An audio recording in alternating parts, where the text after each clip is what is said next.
The night Isolde Ravenshade's secret almost destroyed her. Rain hammered the chapel like fists on a coffin lid. She stood alone in the shadows, one hand pressed to her belly, the other gripping the cold stone wall for balance. Outside, carriages lined the courtyard, nobility gathering for a wedding that wasn't hers. But Duke Cedric Valamont had found her. He knew. The child she'd hidden for months, the scandal that could end her family, the forbidden connection to a man whose house had been her enemy since birth. It was all about to come crashing down. And this is where our story begins. Stay with me until the end. Hit that like button and drop a comment telling me what city you're watching from. I want to see how far this story travels. The storm had been building for 3 days. Isolde felt it in her bones before the first drops fell. A pressure in the air, thick and electric, like the world was holding its breath. By the time the clouds split open, she was already standing at the window of her chambers, watching the rain turn the courtyard into a churning mess of mud and water. She should have been downstairs. The Harrington wedding was tonight, and half the noble houses in the region had sent representatives. Her mother expected her at the reception. Her uncle would be watching. But Isolde couldn't move. Her hands rested on the windowsill, fingers pale against the dark wood. Beneath her ribs, beneath the layers of silk and whalebone that held her upright, she felt the faint flutter of movement. It was getting stronger, harder to ignore, harder to hide. Miss Isolde? She turned. Her maid, Eliza, stood in the doorway, wringing her hands. The girl was barely 16, too young to carry the kind of secret Isolde had burdened her with, but there had been no one else to trust. "Your mother sent me to fetch you," Eliza said quietly. "She says you're needed in the hall." Isolde exhaled slowly. "Tell her I'm indisposed." "I already tried that twice this week, miss. She's not going to accept it again." "Then tell her I've taken ill." Eliza bit her lip. "She'll send the physician." "Then I'll see the physician and send him away." The maid looked miserable. Isolde felt a pang of guilt, but she couldn't afford to soften now. Not tonight. Not when Cedric was somewhere in this house. She'd seen his carriage arrive an hour ago. Black lacquer, the Valamont crest blazing in gold on the doors. He hadn't come alone. His younger brother and 2 of his father's advisors had accompanied him. A political delegation, her uncle had called it. A gesture of goodwill between old rivals. Isolde knew better. Cedric didn't make gestures. He made moves. "Go," she told Eliza. "Tell my mother I'll be down shortly." The girl curtsied and fled. Isolde waited until the sound of footsteps faded before she crossed to the mirror. The woman staring back at her looked composed, untouchable. Hair swept into an elaborate twist, pearls at her throat, gown perfectly tailored to hide the slight swell of her belly.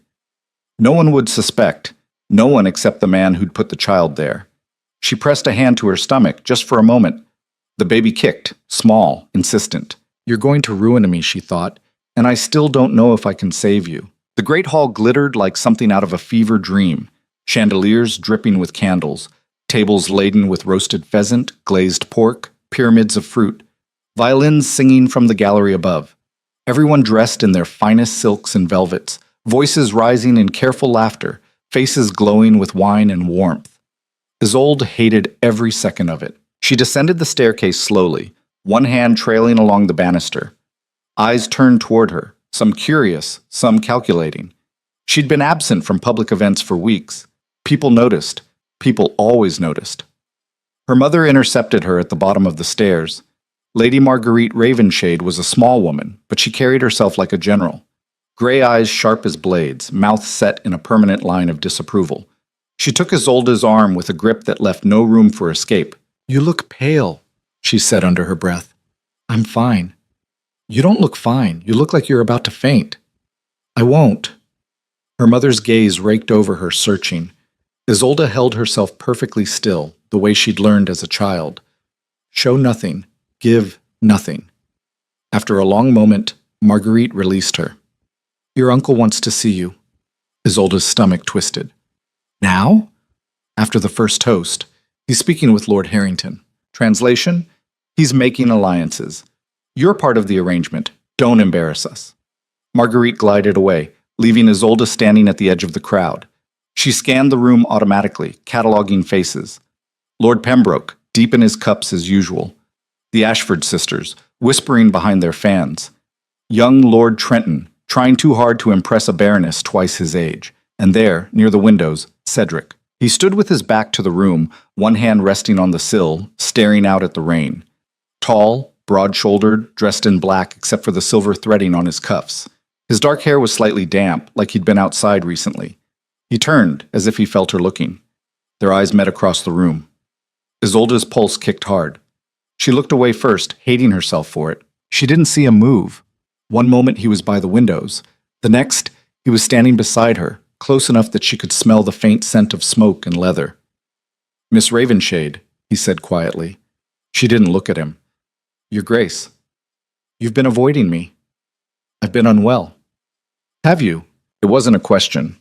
His voice was low, controlled, the kind of tone that made her skin prickle. She risked a glance at him. His face was unreadable, angular, severe, the face of a man who'd learned to hide everything that mattered. "We need to talk," he said. "This isn't the place." "Then choose one." "I can't." "You mean you won't?" Her jaw tightened. "What do you want from me?" Cedric's gaze dropped briefly to her waist, then back to her face. "I want the truth." The words hit her like a blow. She forced herself to breathe, to keep her expression blank. Around them, the party continued, laughter, music, clinking glasses. No one was paying attention. No one cared.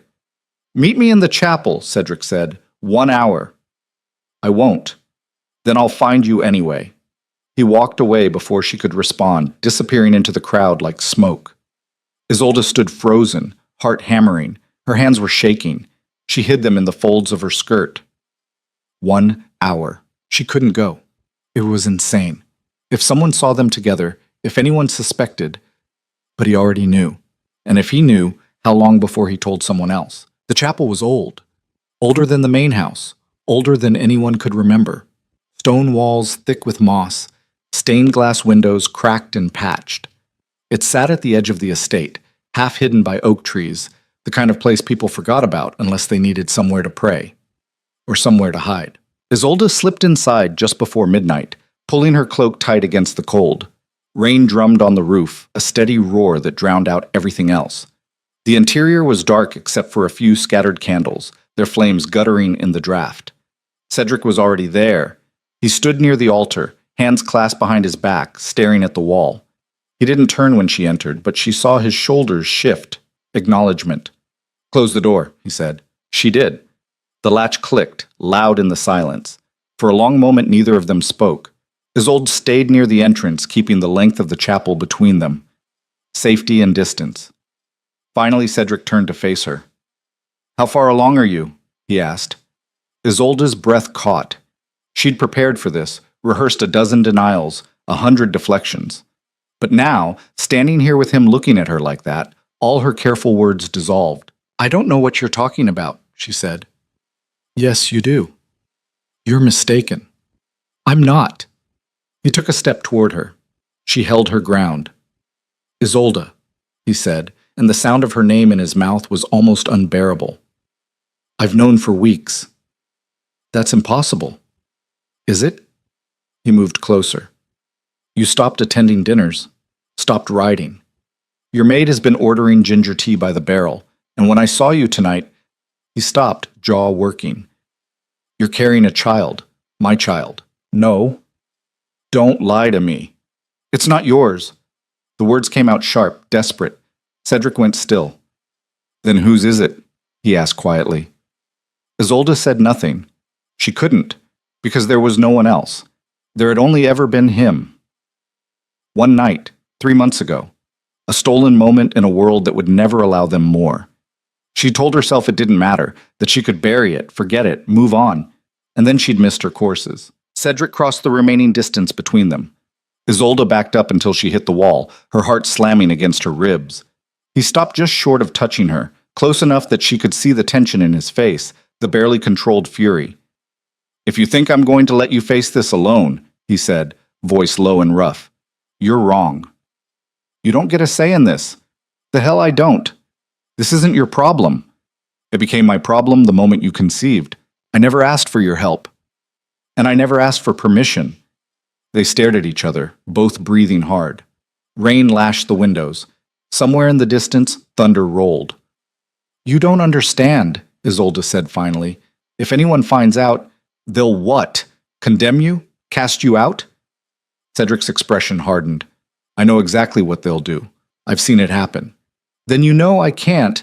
You can't hide this forever. I can try. And when you start showing, when your family notices, what then? Isolde looked away. She didn't have an answer. She'd been living week to week, day to day, praying for a miracle that would never come. Cedric reached out slowly, giving her time to pull away. When she didn't, he touched her face. Just his fingertips, barely there. The tenderness of it shocked her more than anything he'd said. Come with me, he said quietly. She blinked. What? Leave tonight. I'll take you somewhere safe. That's insane. Is it more insane than staying here, waiting for your uncle to find out and destroy you? He wouldn't. He would. Cedric's hand dropped. You know he would. Your family's reputation is everything to him. You think he'll let a bastard child ruin that? The word hit her like a slap. Bastard. That's what her baby would be. Illegitimate. Unwanted. A stain on the Ravenshade name. Unless she did something. Where would we go? She asked. Greystone Abbey. It's remote. No one goes there. Your father's hunting lodge? He hasn't used it in years. We'd be alone. And then what? Cedric hesitated. We figure it out. That's not a plan. It's better than what you have now. He wasn't wrong. Isolde hated that he wasn't wrong. She pressed a hand to her stomach, feeling the slight curve beneath her palm. The baby shifted, restless. I need time, she said. You don't have time. 1 week. Isolde, 1 week, she repeated, harder. To arrange things. To make sure Eliza is taken care of. To... Her voice cracked. To say goodbye. Cedric studied her for a long moment. Then he nodded. 1 week, he said. After that, I'm coming for you whether you're ready or not. The days that followed were a blur of careful smiles and quiet panic. Isolde attended dinners, made polite conversation, pretended everything was fine. At night, she packed. Not everything. Just the essentials. Clothes that would fit for another few months. Jewelry she could sell if necessary. Letters she couldn't bear to leave behind. Eliza helped without asking questions, though her eyes were red and swollen every morning. You'll write to me? The girl whispered one night. I will, Isolde lied. She wouldn't. She couldn't. Any letter could be traced. Any connection could be used against them. On the 5th day, her uncle summoned her. Lord Reginald Ravenshade was her father's younger brother, a man who'd spent his entire life clawing his way into power after his brother's early death. He ran the family now, managed the estates, controlled the purse strings, and he expected absolute obedience. Isolde found him in his study, reviewing ledgers. He didn't look up when she entered. Sit, he said. She sat. Reginald made a notation, then another. Finally, he set down his pen. Lord Pembroke has made an offer, he said. Isolde's stomach dropped. An offer? For your hand. He's willing to overlook your recent seclusion, provided the dowry is generous. Lord Pembroke is 60 years old. He's also wealthy, respected, a match that would benefit this family considerably. I don't love him.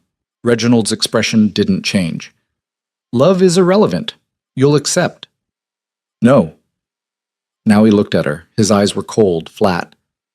I wasn't asking. I won't marry him.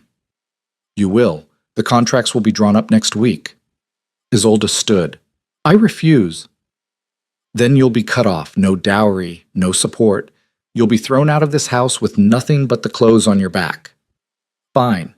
Reginald rose slowly. Sit down. I'm leaving.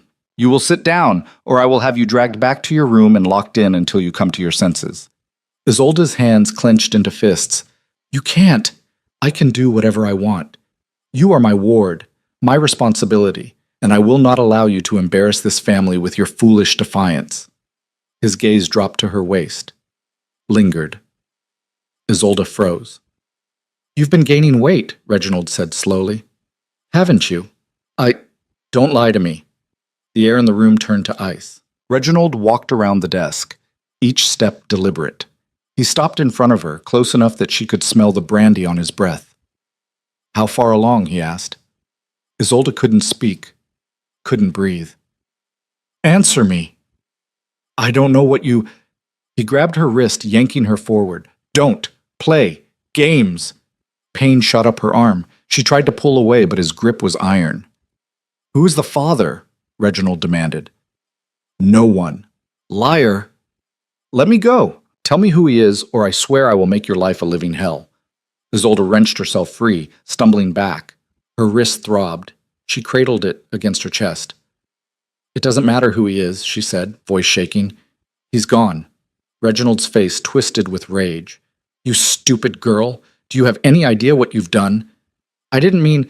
You've ruined everything. Every plan, every alliance, all of it. Destroyed because you couldn't keep your legs closed. The venom in his voice made her flinch. She'd expected anger, expected punishment, but the sheer hatred in his eyes was something else entirely. We'll fix this, Reginald said, pacing now. We'll send you to the countryside, to the convent at Whitestone. You'll give birth there, and the sisters will take the child. No. You don't have a choice. I'm keeping the baby. Reginald laughed, a harsh, ugly sound. You think you can raise a bastard? In this society, you'll be shunned, disowned. No man will ever want you. I don't care. Then you're even more foolish than I thought. He turned away, dismissing her. Pack your things. You leave for Whitestone tomorrow. I won't go. You will, and if you try to run, I'll have you hunted down and brought back in chains if necessary. Isolde backed toward the door, her mind racing. She had to get out, had to find Cedric, had to leave now. One more thing, Reginald said without turning around. If I discover who the father is, I will destroy him, personally. She ran. Isolde didn't go back to her room. She went straight to the stables, where Eliza was waiting with a packed satchel and 2 horses. I sent word to the Duke, the maid whispered. He's meeting you at the crossroads. Thank you. Eliza's eyes filled with tears. Be safe, miss. Isolde hugged her, quick, fierce. Then she swung herself into the saddle and rode. The storm had returned. Rain pelted her face, soaking through her cloak in seconds. She didn't care. She pushed the horse harder, faster, until the lights of the manor disappeared behind her. The crossroads were half a mile north, where the main road split toward the village and the mountains. Cedric was there, mounted on a black stallion, a second horse trailing behind him. He didn't waste time on greetings. What happened? He demanded. My uncle knows. He's sending me to a convent. Cedric swore. When? Tomorrow. We have to go now. He nodded grimly. Follow me. Stay close. They rode hard through the night, cutting across fields and forest paths, avoiding the main roads. The rain never stopped. By the time they reached Greystone Abbey, Isolde was shaking so hard she could barely dismount. The lodge was dark, cold. Cedric lit a fire while she stood dripping on the hearth, too exhausted to move. Sit, he said, guiding her to a chair. She sank into it. Cedric disappeared for a moment, then returned with a blanket and a cup of something hot. She drank without tasting it. We're safe here, he said quietly. For now. Isolde nodded. She wanted to believe him, but she'd been running for so long she didn't know how to stop. The first week at Greystone was strange. Cedric kept his distance. He slept in a separate room, brought her meals, made sure the fire stayed lit. He didn't ask questions, didn't press her. Isolde wasn't sure if she was grateful or unnerved. The lodge was smaller than she'd expected. Just a main hall, a kitchen, a few bedrooms upstairs. Hunting trophies lined the walls. The furniture was old but sturdy. It smelled like wood smoke and dust. She spent most of her time by the window, watching the rain. The baby was active now, kicking, turning. She'd started talking to it when she was alone, whispering promises she wasn't sure she could keep. On the 8th day, Cedric found her in the library. She'd been sorting through old books, looking for something to read. He stood in the doorway, arms crossed. Can I ask you something? He said. Isolde looked up. You can ask. Do you regret it? Regret what? That night, with me. She set down the book she'd been holding. The question was too complicated for a simple answer. I regret the consequences, she said finally, not the choice. Cedric stepped into the room. I don't. Don't what? Regret it. Any of it. Isolde's throat tightened. You should. Why? Because this ruins you as much as it ruins me. I don't care. Your father will care. Your house will care. Let them. He moved closer, and she realized with a jolt that he meant it. He didn't care. Not about the scandal, not about the consequences, not about anything except, "What do you want from me?" she asked again, the same question she'd asked at the wedding. Cedric stopped in front of her. "I want you to stop pretending this doesn't matter." "What doesn't matter?" "Us." The word hung in the air between them. "There is no us," Isolde said, but her voice wavered. "Isn't there? We're enemies. Our families have been at war for generations. And yet here we are. Because we had no choice. We always have a choice." Isolde looked away. "Not the kind you're thinking of." Cedric reached out, tilting her chin up so she had to meet his eyes. "I'm not asking you to love me," he said quietly. "I'm asking you to let me protect you." "Why?" "Because I want to." "That's not a reason." "It's the only reason that matters." Her breath hitched. This was dangerous. More dangerous than running. More dangerous than anything she'd ever done. But she was so tired of being alone. "Okay," she whispered. Cedric's expression shifted. Relief, surprise, something deeper. "Okay? I'll stay. For now." He nodded slowly. For now. The weeks that followed settled into a rhythm. Cedric hunted. Isolde cooked. They ate together by the fire, talking about nothing important: books, weather, childhood memories. Safe topics. She learned things about him she'd never expected. He liked poetry, hated politics, had a scar on his left shoulder from falling out of a tree when he was 10. He learned things about her too. That she was afraid of thunderstorms. That she'd wanted to be a painter before her father died. That she sang when she thought no one was listening. The baby grew. Isolde's belly swelled until she couldn't hide it anymore. Cedric never commented, but she caught him looking sometimes. Not with judgment, but with something almost like wonder. One night she woke to find him sitting by her bed. "What's wrong?" she asked, groggy. "Nothing. He stopped. "I wanted to make sure you were all right." Isolde pushed herself up on one elbow. "I'm fine." "You were talking in your sleep." "What did I say?" "You were asking someone not to take the baby." Her chest tightened. "Just a dream." "Was it?" She didn't answer. Cedric reached out, brushing a strand of hair from her face. "I won't let anyone take your child," he said. "I promise." "You can't promise that." "I can. And I do." Isolde wanted to believe him. She wanted it so badly it hurt. "Go back to bed," she whispered. He stood, but paused at the door. "If you need anything, I know where to find you." He left. Isolde lay back down, staring at the ceiling. The baby kicked. She pressed a hand to her stomach. "We're going to be okay," she thought. "Somehow, we're going to be okay." But deep down, she knew it was a lie. Because the world outside Greystone Abbey hadn't forgotten about her. And sooner or later, it would come looking. The knock on the door came on a Tuesday morning. Isolde was kneading bread when she heard it. 3 sharp raps, deliberate and loud. She froze, flour dusting her hands. Cedric appeared from the hall, his face grim. "Stay here." "Who is it?" "I don't know. Stay here." He went to the door. Isolde crept closer, heart pounding. When Cedric opened it, her uncle stood on the other side. Lord Reginald looked older than she remembered. Gray, hollow-eyed, trembling with barely suppressed rage. Behind him stood 2 guards, hands on their sword hilts. "Where is she?" Reginald demanded. Cedric didn't move. "You're trespassing. This is Ravenshade business. Step aside." "No." Reginald's gaze hardened. "I know she's here. I've had men watching the roads for weeks." "Then you've wasted their time." "Don't play games with me, boy. Isolde belongs with her family. She doesn't want to go back." "I don't care what she wants." Cedric's hand moved to the sword at his hip. "Neither do I." The 2 men stared at each other. The guard shifted, uneasy. Then Isolde stepped into view. "I'm here," she said. Reginald's face twisted with fury and something else, disgust. His gaze raked over her swollen belly. "Look at you," he spat. "Ruined, worthless." Isolde flinched, but held her ground. "Come home," Reginald said. "Now, before you make this worse." "I'm not going anywhere." "You don't have a choice." "I do. And I choose to stay." Reginald took a step forward. Cedric moved to block him. "She's made her decision," Cedric said coldly. This is none of your concern, Valamont. It became my concern the moment I took her under my protection. Reginald's eyes narrowed. So it's true, you're the father. Cedric didn't deny it. The silence stretched, deadly. You've destroyed her, Reginald said finally. You realize that? No, Cedric replied. You did, by treating her like property instead of a person. Reginald lunged. Cedric caught him by the wrist, twisting it hard enough to make the older man cry out. The guards drew their swords. Enough, Isolde said sharply. Everyone froze.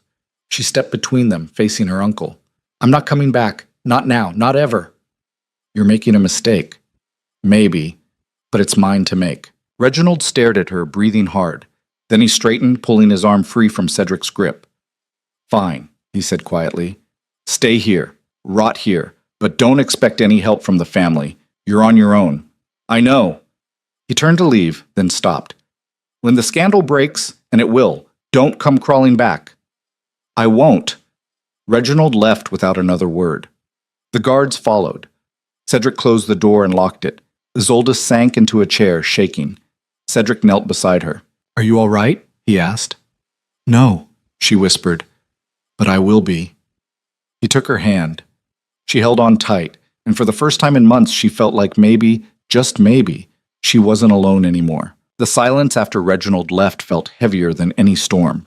Isolde stayed in the chair, staring at the closed door like it might burst open again at any moment. Her hands wouldn't stop shaking. Cedric crouched beside her, still holding her hand, his thumb brushing small circles over her knuckles. He'll be back, she said finally. I know. With more men, maybe soldiers. Let him try. She looked at him then, really looked at him. His jaw was set, eyes hard with something that looked almost like anticipation, like he wanted her uncle to come back, like he was ready for a fight. You can't fight my whole family, she said. Watch me. Cedric, I mean it. He straightened, releasing her hand. Your uncle doesn't get to dictate your life. Not anymore. He still controls the estate, the money, everything my father left behind. Then we don't need it. Isolde laughed, a bitter, hollow sound. That's easy to say when you're the heir to a duchy? Cedric's expression shifted.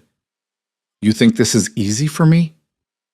I think you don't understand what you're giving up. And I think you don't understand that I don't care. The words hung between them, raw and unfiltered. Isolde wanted to believe him, but belief was a luxury she couldn't afford. She pushed herself to her feet, wincing as the baby pressed against her ribs. Cedric reached out to steady her, but she waved him off. I need to think, she said. About what? About what happens next. She walked to the window, watching the road. Empty now. But for how long? Behind her, Cedric moved closer. Not touching, but close enough that she could feel his presence like heat from a fire. Whatever you decide, he said quietly. I'm with you. Isolde closed her eyes. You shouldn't be. Too late. She turned to face him. Why are you doing this? I already told you. No, the real reason. She stepped closer, searching his face.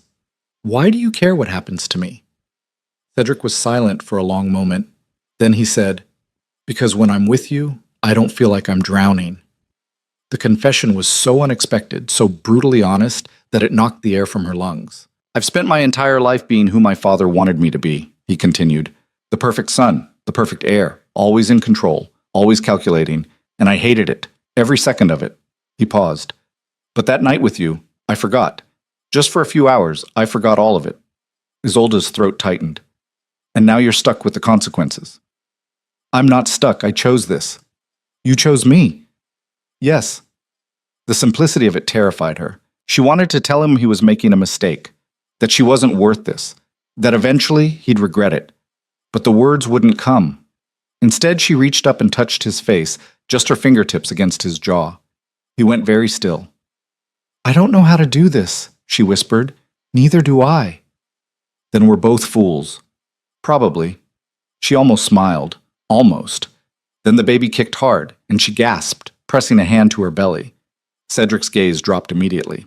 Is something wrong? He asked. No, just active today. He hesitated, then asked, Can I? Isolde understood before he finished. She took his hand and placed it where the baby was moving. For a moment, nothing happened. Then another kick, strong and insistent. Cedric's eyes widened. That's real, Isolde finished. Very real. He kept his hand there, feeling the movements. Something in his expression shifted. Wonder, maybe. Or fear. She couldn't tell. Does it hurt? He asked. Sometimes. Mostly it's just strange. Strange how? Like I'm not alone anymore, even when I am. Cedric's hand remained on her belly, warm and steady. You're not alone. I know. And for the first time she meant it. The moment broke when they heard hoofbeats on the road. Cedric pulled away, moving to the window. Isolde's heart lurched. Is it him? She asked. No. Cedric frowned. It's my brother. What? She joined him at the window. Sure enough, a rider was approaching. Young, lean, dark hair whipping in the wind. He dismounted in a single fluid motion and pounded on the door. Cedric, open up. Cedric unlocked the door. His brother pushed inside, rain-soaked and breathless. Marcus, Cedric said, what are you doing here? Marcus Valamont was 22, 3 years younger than Cedric, with the same sharp features but none of the control. He looked like he'd ridden hard for hours. His gaze swept the room, landing on Isolde. So it's true, he said. What's true? Cedric asked carefully. You're harboring a raven shade. Marcus turned to his brother. Have you lost your mind? Watch your tone. Our father is furious. He sent me to bring you home. Tell him I'm not coming. Marcus stared. You can't be serious. Do I look like I'm joking? Cedric, this is insane. You're sheltering the enemy. If the council finds out, let them find out. They'll strip you of your title. I don't care. Well, I do. Marcus's voice rose. You're the heir. You can't just throw everything away for... He glanced at Isolde, then back to his brother. For this. Isolde felt the words like a slap. She started to turn away, but Cedric's voice stopped her. For her, he said coldly. Say it properly, or get out. Marcus's jaw worked. Father wants you back by tomorrow night. If you're not there, he'll come here himself. Then I'll deal with him when he arrives. You're making a mistake. It's mine to make. The brothers faced each other, tension crackling in the air. Finally, Marcus shook his head. Fine. Destroy yourself. But don't expect me to stand beside you when it all falls apart. He left without another word, slamming the door behind him. Isolde sank back into the chair. He's right, you know. About what? You're throwing your life away. Cedric crossed to her, crouching down so they were eye level. My life was already thrown away. I was just too stubborn to admit it. What does that mean? It means I've been living for everyone else. My father, my house, the family legacy. And I'm done. You can't just be done. Why not? Because that's not how the world works. Then maybe it's time the world changed. Before she could respond, he stood and walked to the fireplace. He stared into the flames for a long moment. There's something I need to tell you, he said finally. Isolde's pulse quickened. What? My father won't just come here to talk. He'll come to take you back, by force if necessary. To my uncle? Or worse, he might decide you're a threat to the family, to our reputation. The implication settled over her like ice. You think he'd hurt me? I think he'd do whatever he thought was necessary to protect the Valamont name. Then what do we do? Cedric turned to face her. We leave, tonight. And go where? North, to the border. I have contacts there, people who owe me favors. That's over 100 miles. I know. I can barely ride in my condition. Then we'll take a carriage. We'll go slow, but we have to move now before both our families close in. Isolde pressed a hand to her belly. The baby was quiet now, as if listening. This is madness.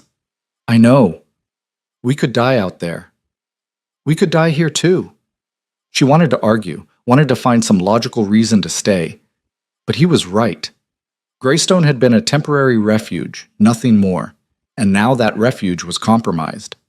How long do we have? She asked. A few hours, maybe less. Then we'd better start packing. Cedric nodded, something like relief crossing his face. I'll ready the horses and carriage. You gather what you need. They moved quickly, efficiently. Isolde collected her few belongings, clothes, the small amount of jewelry she'd brought, a blanket. Her hand shook as she folded everything into a satchel. This was real. They were really running. She found Cedric in the stables, hitching horses to a small covered carriage. He'd changed into travel clothes. Dark, practical, no family crest visible. "Will this hold?" she asked, eyeing the carriage. "It'll have to." He finished securing the harness. "I've packed supplies, food, water, blankets, enough to get us to the first way station. And after that, we improvise." Isolde climbed into the carriage, settling onto the bench seat. The interior was cramped but dry. Cedric loaded their bags, then paused. "Last chance to change your mind," he said. "Are you changing yours?" "No." "Then neither am I." He nodded and closed the door. A moment later, the carriage lurched forward. They traveled through the night, following old hunting trails that skirted the main roads. The rain had stopped, but the ground was soft, making progress slow. Isolde dozed fitfully, waking every time they hit a rut or rock. Dawn came gray and cold. Cedric stopped to rest the horses and check their position. Isolde climbed out, stretching her aching back. "How far have we come?" she asked. "Maybe 20 miles? That's all?" "The roads are bad, and I'm trying to avoid being seen." Isolde looked around. They were in dense forest, no settlements visible in any direction. "Where are we exactly?" "Near the old border between our territories. If we keep going north, we'll hit neutral ground by tomorrow." "And if someone's following us?" "Then we'll know soon enough." The answer wasn't comforting, but Isolde didn't press. She was too tired to argue. They continued on. The day passed in a blur of trees and mud. Cedric pushed them hard, stopping only when the horses needed rest. By nightfall, they'd covered another 30 miles. Isolde's entire body ached. The baby had been restless all day, pressing against her bladder, making her constantly uncomfortable. But she didn't complain. Complaining wouldn't change anything. They made camp in a small clearing, well off the road. Cedric built a fire while Isolde tried to find a comfortable position on the ground. Everything hurt. "Here," Cedric said, offering her a rolled blanket. "For your back." She took it gratefully, wedging it behind her. It helped. A little. He handed her dried meat and bread. She ate mechanically, not tasting anything. "You should sleep," he said. "I'll keep watch." "You need sleep too." "I'll manage." "Cedric, I'm not arguing about this." Isolde sighed. "Fine. Wake me in a few hours. We'll switch. We'll see." She knew that meant he wouldn't wake her, but she was too exhausted to fight. She lay down near the fire, pulling a blanket over herself. The last thing she saw before sleep claimed her was Cedric sitting with his back against a tree, sword across his lap, watching the darkness. She woke to shouting. Isolde sat up, heart hammering. Dawnlight filtered through the trees. Cedric was on his feet, sword drawn, facing 3 mounted men, her uncle's guards.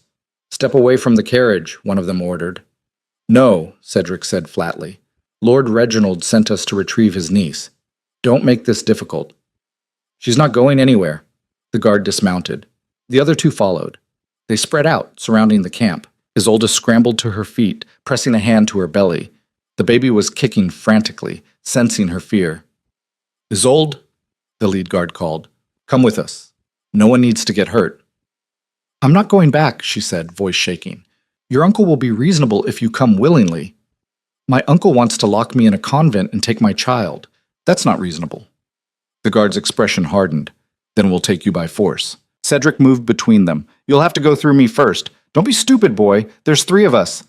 "I've faced worse odds." The guards drew their swords. Isolde's blood turned to ice. "Cedric, don't—" Too late. The first guard lunged. Cedric parried, the clash of steel ringing through the forest. The other 2 moved to flank him. Isolde backed toward the carriage, mind racing. She needed a weapon. Anything. Her hand closed around a thick branch near the fire. It wasn't much, but it was better than nothing. One of the guards noticed and laughed. "What are you going to do with that, girl?" She swung it at his head. He ducked, but it caught his shoulder, making him stumble. Cedric used the distraction to drive his blade into the lead guard's thigh. The man went down with a scream. The third guard grabbed Isolde from behind, yanking the branch from her hands. She struggled, but he was too strong. "Got her!" he shouted. Cedric spun, eyes wild. The guard held a knife to Isolde's throat. "Drop your sword," the guard ordered. "Or I cut her." Cedric froze. "Do it. Now!" Slowly, Cedric lowered his weapon. The guard dragged Isolde backward toward the horses. She could feel the blade pressing into her skin, cold and sharp. "You're making a mistake," Cedric said, voice deadly calm. "Shut up. Shut. If you hurt her, I will hunt you down. I will find everyone you've ever loved, and I will make them pay for what you've done." The guard hesitated. Just for a second. It was enough. Isolde drove her elbow back into his ribs as hard as she could. The knife slipped. Cedric was already moving, covering the distance in 3 strides. He ripped the guard away from her and slammed him into the ground. The fight was brutal and short. When it was over, all 3 guards were unconscious or writhing in pain. Cedric stood over them, breathing hard, blood on his knuckles. "Are you hurt?" he asked Isolde. She touched her throat. Her fingers came away red, but it was just a scratch. "I'm fine. We need to move. Now." They left the guards where they fell, taking their horses. Isolde climbed into the carriage, hands still shaking. Cedric drove them hard, putting as much distance as possible between them and the camp. Hours later, they finally stopped. "That was too close," Isolde said. Cedric nodded grimly. "They'll send more. Probably already have." "Then what do we do?" He was silent for a long moment. Then he said, "We stop running." "What?" "We've been reacting, hiding, waiting for them to find us." He turned to face her. "It's not working. We need to take control." "How?" Cedric's jaw set. "We go public. We tell everyone the truth before they can twist it into something worse." Isolde stared at him. "That's insane." "Is it? Right now we're fugitives. We're the scandal. But if we own it, if we stand together and claim it, we change the narrative. They'll destroy us. Maybe. But at least we'll go down fighting." She wanted to say no, wanted to tell him it was too risky. But deep down she knew he was right. They couldn't run forever. "What did you have in mind?" she asked quietly. Cedric's eyes gleamed. "We announce our engagement, publicly, at the King's Court." Isolde's breath caught. "The King's Court? That's in 3 days. Every noble house will be there, including mine, including yours. They'll never allow it. They won't have a choice. Once it's public, they can't undo it without causing a scandal worse than the one we're already in." "You're gambling everything on this." "I know. What if it doesn't work? Then we lose. But at least we tried." Isolde pressed a hand to her belly. The baby shifted, restless. She thought about her uncle, about Cedric's father, about all the people who wanted to control her, break her, make her disappear. And something inside her hardened. "All right," she said, "let's do it." Cedric smiled, a real smile, fierce and reckless. "Then we ride for the capital, and we make them all watch." The capital rose from the horizon like a fortress built by giants. Isolde had seen it before, years ago, when her father was still alive. But she'd forgotten how massive it was. Walls of gray stone 30 feet high, towers jutting into the sky, banners snapping in the wind. The city sprawled behind those walls, a maze of cobblestone streets and crowded buildings that housed 50,000 souls. The King's Court sat at the heart of it all, a palace of white marble that gleamed even on cloudy days. Cedric reined in the horses at the top of a hill overlooking the city. Isolde climbed out of the carriage, legs unsteady after 3 days of constant travel. Her body ached in places she didn't know could ache. The baby had been restless all morning, kicking and turning like it sensed what was coming. "We'll enter through the east gate," Cedric said, studying the walls. "Less traffic. Fewer eyes." "They'll still know we're here," Isolde said. "I'm counting on it." She turned to look at him. He'd barely slept in 3 days, pushing them forward relentlessly. His face was drawn, shadows under his eyes, but there was something else there too, a kind of grim determination that both steadied and terrified her. "When we get inside," he continued, "we go straight to the palace. No delays, no detours." "What if they stop us at the gates?" "They won't." "How can you be sure?" "Because I'm still the Duke's heir. Until my father publicly disowns me, I have authority." "And after he disowns you?" Cedric's jaw tightened. "Then we improvise." Isolde wrapped her arms around herself, suddenly cold despite the afternoon sun. This plan was madness. Walking straight into the lion's den, announcing their scandal to the entire nobility, gambling everything on a single bold move. But running hadn't worked. Hiding hadn't worked. Maybe confrontation was the only option left. "I need to change," she said quietly. Cedric nodded.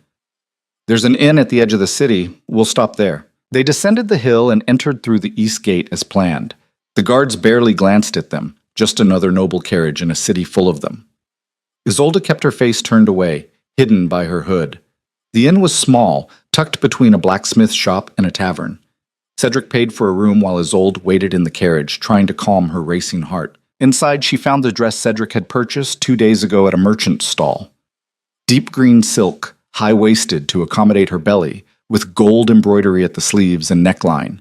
It was beautiful, far too beautiful for what they were about to do. She changed slowly, hands trembling as she fastened the buttons. The fabric felt foreign against her skin after weeks of simple wool and linen. She looked at herself in the cracked mirror above the wash basin. A stranger stared back, pale, hollow-eyed, visibly pregnant.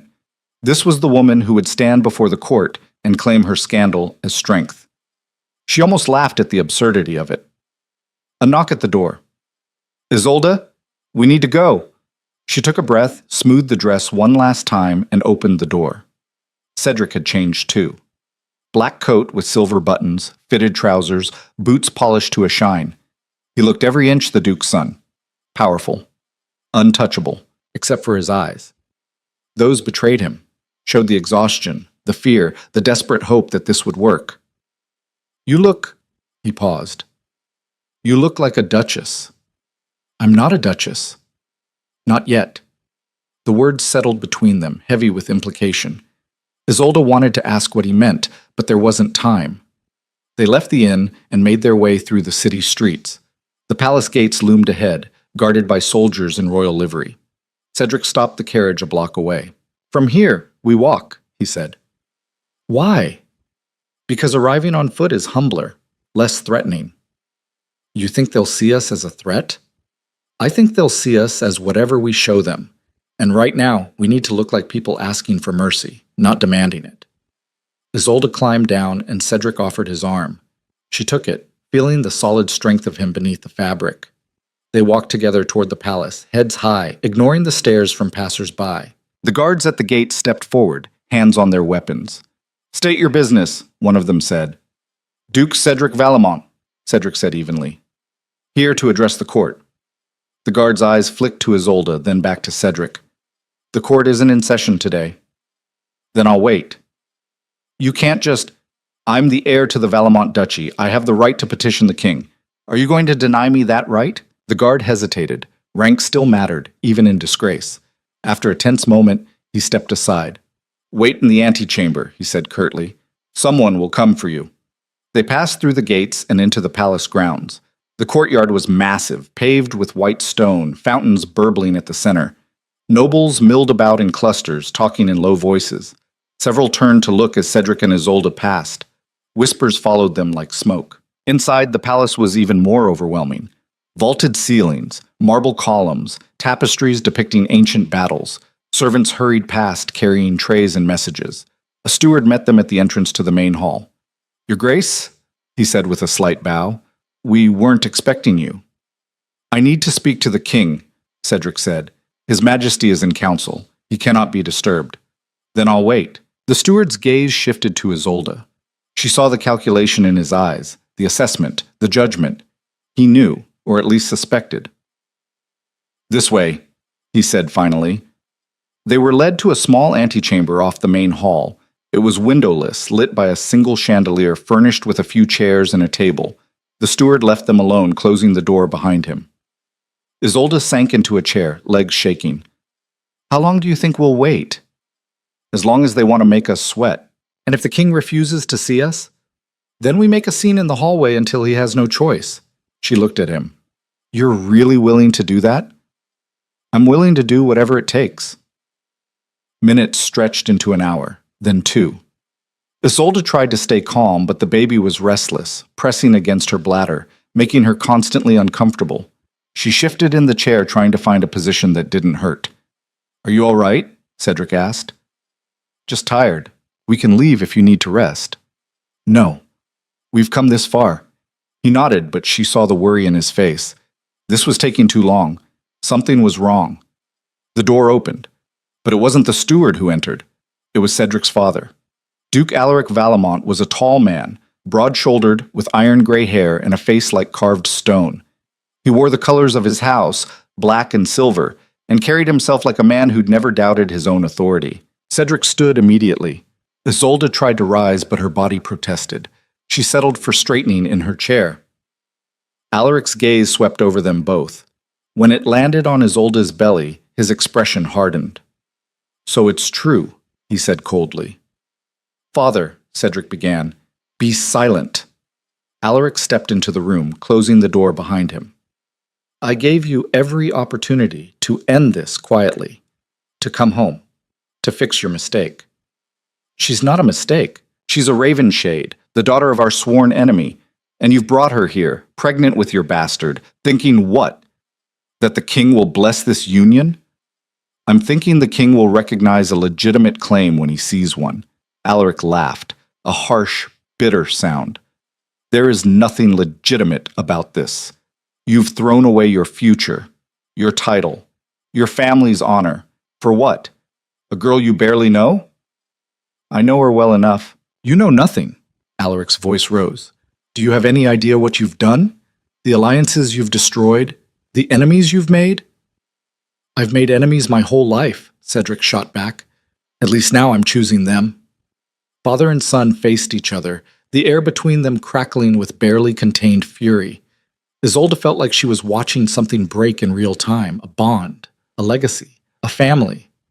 "If you do this," Alaric said quietly, "you are no son of mine." Cedric's expression didn't change.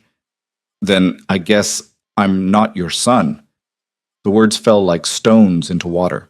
Alaric stared at him, disbelief and rage warring on his face. "You're willing to throw everything away," he said.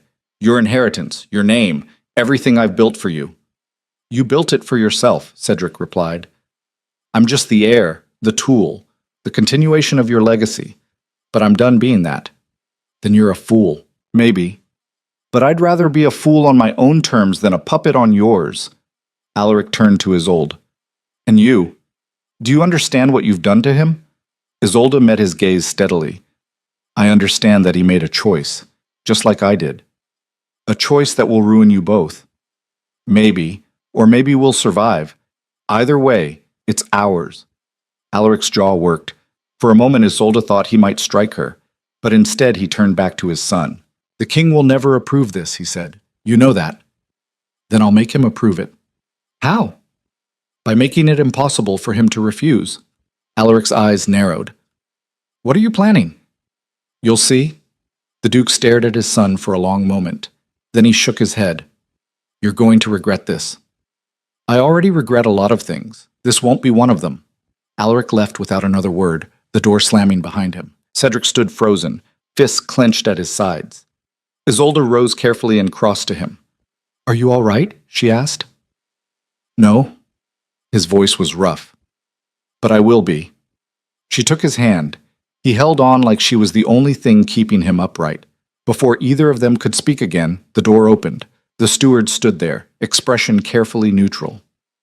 "The king will see you now," he said. Isolde's heart slammed against her ribs. This was it. No more delays, no more preparation. They followed the steward through a maze of corridors until they reached a set of massive double doors. Guards stood on either side, spears crossed. The steward knocked once. A voice from within called, "Enter!" The door swung open. The throne room was enormous. Columns lined both sides, rising to a ceiling painted with scenes of ancient battles. Nobles filled the space, standing in clusters, all eyes turning toward the entrance. At the far end, on a raised dais, sat the king. King Edmund was in his 50s, with a lined face and gray-streaked beard.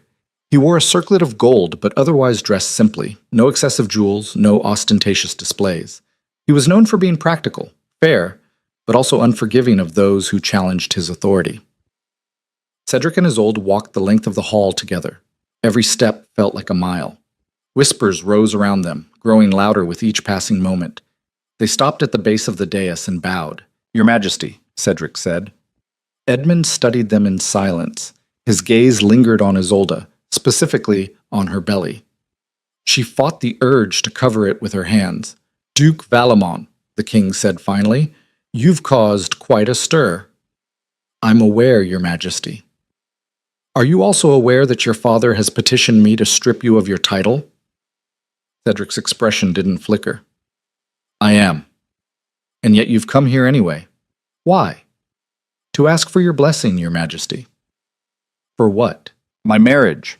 To Isolde Ravenshade. The room exploded with noise, gasps, shouts, angry murmurs. Isolde felt the weight of hundreds of eyes on her, judging, condemning. Edmund raised a hand. Silence fell immediately.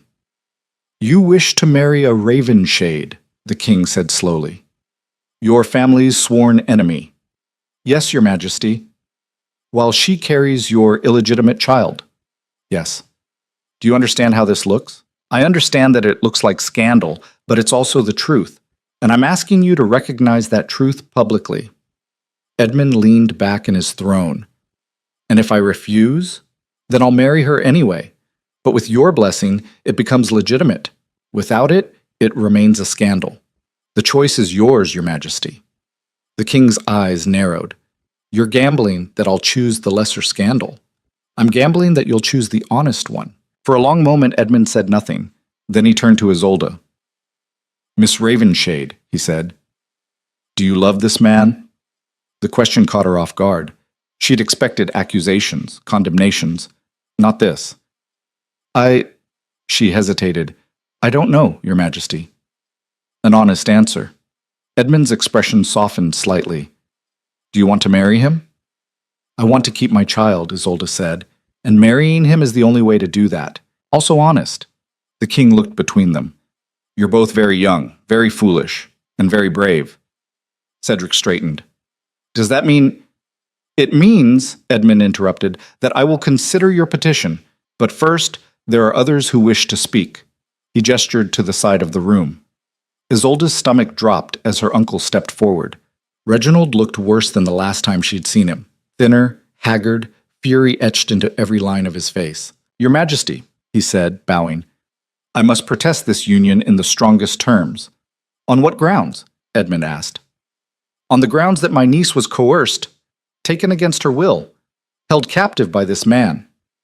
That's a lie, Isolde said sharply. Is it? Reginald turned to her. You disappeared in the middle of the night, ran away with a Valamont. What else would you call it? I'd call it making a choice? You were not in your right mind to make such a choice. I was perfectly lucid. You were desperate, frightened. He took advantage of that. Cedric stepped forward. I offered her protection. Nothing more. Protection that resulted in her pregnancy? The room erupted again. Isolde felt heat flooding her cheeks. This was what she'd feared, the public dissection, the humiliation. Edmund raised his hand again. Enough. Lord Ravenshade, do you have evidence of coercion? Reginald hesitated. I have testimony from servants who saw her distress. Testimony is not evidence. Do you have anything concrete? The fact that she's carrying his child is evidence enough. Of what? Poor judgment, perhaps, but not coercion. Your Majesty, this marriage cannot be allowed to stand. It violates generations of tradition? Edmund cut him off. Tradition is not law, and the law is what I uphold here. Reginald's face reddened. Then the law must recognize that this girl has been manipulated. The law recognizes that she is an adult capable of making her own decisions, even if those decisions are unwise. She's carrying a bastard, which is precisely why I'm considering legitimizing the union. Edmund's voice hardened. Or would you prefer the child remain illegitimate, a permanent stain on both houses? Reginald opened his mouth, then closed it. He had no answer that wouldn't make him look worse. Edmund turned back to Cedric and Isolde. I will give you my decision by sunset tomorrow. Until then, you will remain in the palace as my guests, guarded for your own protection. Your Majesty, Cedric began, that is my final word on the matter. You are dismissed. Guards appeared on either side of them. Cedric looked like he wanted to argue, but Isolde touched his arm. Let's go, she whispered. They were led from the throne room through more corridors to a suite of rooms in the west wing. The doors closed behind them with a heavy thud. Isolde heard a lock turning. Guests, Cedric muttered, more like prisoners. Isolde crossed to the window. They were 3 stories up, overlooking the palace gardens. beautiful, tranquil, and utterly unreachable. "What do we do now?" she asked. "We wait." "And if he says no?" Cedric came to stand beside her. "Then we find another way." "What other way is there?" He didn't answer, because they both knew there wasn't one. Hours passed, servants brought food, but neither of them ate much. Isolde tried to rest, but her mind wouldn't quiet. The baby kicked incessantly, as restless as she felt. As night fell, Cedric paced the room like a caged animal. "This is taking too long." He said sunset tomorrow. That's 20 hours from now. So we wait 20 hours. What if he's stalling? What if he's already decided to refuse and this is just... A knock at the door cut him off. They both froze. The lock turned. A guard opened the door, but it wasn't a servant who entered. It was Marcus. Cedric's brother looked exhausted, clothes rumpled, hair unkempt. He glanced at the guard, then stepped inside. The door closed behind him. "What are you doing here?" Cedric demanded. "Saving your neck," Marcus said. "Father's Zhao Ji owned the council. He's pushing for them to override the king's decision. He can't do that. He can try. And if enough council members agree, Edmund might have no choice but to refuse you. How many does he have? 6 out of 12. He needs 8. Then we still have a chance." "Barely." Marcus ran a hand through his hair. "Cedric, this is insane. Even if the king approves, half the nobility will revolt. Our house will be torn apart. Let it be torn apart." "That's easy for you to say. You're walking away. The rest of us have to live with the consequences." "Then help me make sure those consequences are worth it." Marcus stared at his brother. "How?" "Talk to the council members. The ones who are undecided. Convince them." "Convince them of what?" "That legitimizing this union is better than the alternative. That scandal can be controlled, but only if we control it first." "They won't listen to me." "They will if you give them a reason to." Marcus shook his head. "You're asking me to betray our father. I'm asking you to do what's right." "And you think this is right?" Cedric glanced at Isolde. "Yes, I do." Marcus looked at her too. She met his gaze, refusing to flinch. After a long moment, he sighed. "I'll try, but I'm not making any promises." "That's all I'm asking." Marcus left. The door locked again behind him. Isolde sank into a chair, exhausted. "Do you think he'll actually help?" "I don't know," Cedric admitted, "but it's the best chance we have." They spent the night in tense silence. Cedric barely slept, standing watch by the window. Isolde dozed fitfully, waking every hour to the baby's movements. Dawn came gray and cold. Still no word from the king. Midday passed. Then afternoon. Isolde felt like she was going to crawl out of her skin from the waiting. Finally, as the sun touched the horizon, the door opened. The steward stood there, expression unreadable. "The king will see you now?" They followed him back to the throne room. It was fuller than before, every council member present, plus representatives from a dozen noble houses. Isolde saw her uncle standing near the front, face tight with barely suppressed rage. Alaric stood on the opposite side, flanked by advisors. He didn't look at his son. Edmund sat on his throne, hands folded. He waited until everyone fell silent. "I have considered the petition of Duke Cedric Valamont," he said, voice carrying through the vast space, "and I have reached a decision." Isolde's heart hammered so hard she thought it might break through her ribs. Cedric stood rigid beside her. "The union between Duke Valamont and Miss Ravenshade is..." Edmund paused.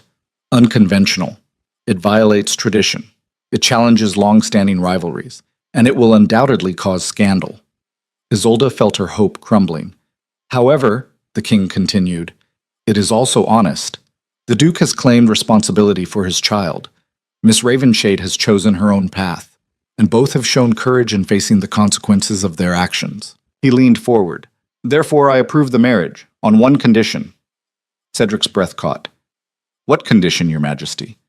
"That you both swear, publicly, to work toward peace between your houses, that this union marks the end of hostilities, not the beginning of new ones."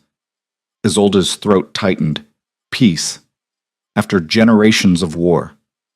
"We swear it," Cedric said immediately. Edmund looked at Isolde. Miss Ravenshade?